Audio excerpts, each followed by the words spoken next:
Labdien, darbie draugi! Šodien mūsu nodibinājumā bija lieliska iespēja sadarboties ar FK Ventspils klubu un organizēt labdarības spēli Markusam.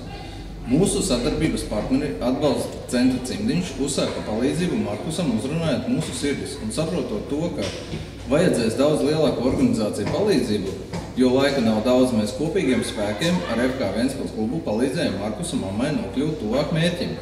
Dosim vārdu krīzes centra vadītāja Ievai.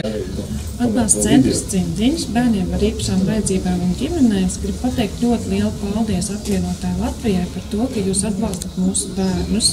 Mēs esam priecīgi šodien piedalīties FK Ventspils un Daugavpils spēlē, kas guva rezultāts ir tas, ka visi finansiālie līdzekļi tika nodoti Markusa mammai, lai varētu iegādāties speciāli palīgu līdzekļu brauktījumos. Paldies Ievai par jaukajiem vārdiem. Līdz mērķa sasniegšanai ir palicis nedaudz, tāpēc mēs centīsimies organizēt vēl pasākumus, līdz būsim pilnībā savākuši visu nepieciešamo summu Markusam. Markusa mamma ir pateicīga visiem ziedotājiem, tāpēc atļausim viņai to pašai izteikt saviem vārdiem.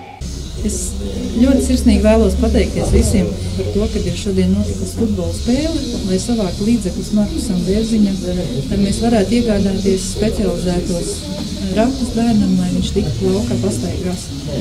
Sirsnīgs paldies ir Ventspils futbola klubam, sirsnīgs paldies ir dienas centriņam Cimdiņš un apvienotajai Latvijai. Vēlreiz paldies visiem! Vēlreiz pateicos FK Ventspils klubam par atbalstu. Palīdzēsim savākt Markusam nepieciešamo 600 eiro. Varat ziedot mūsu mājaslapā norādītā kontā. Markus būs pateicīgs visiem par iespēju iziet svaigā gaisā. Paldies jums visiem!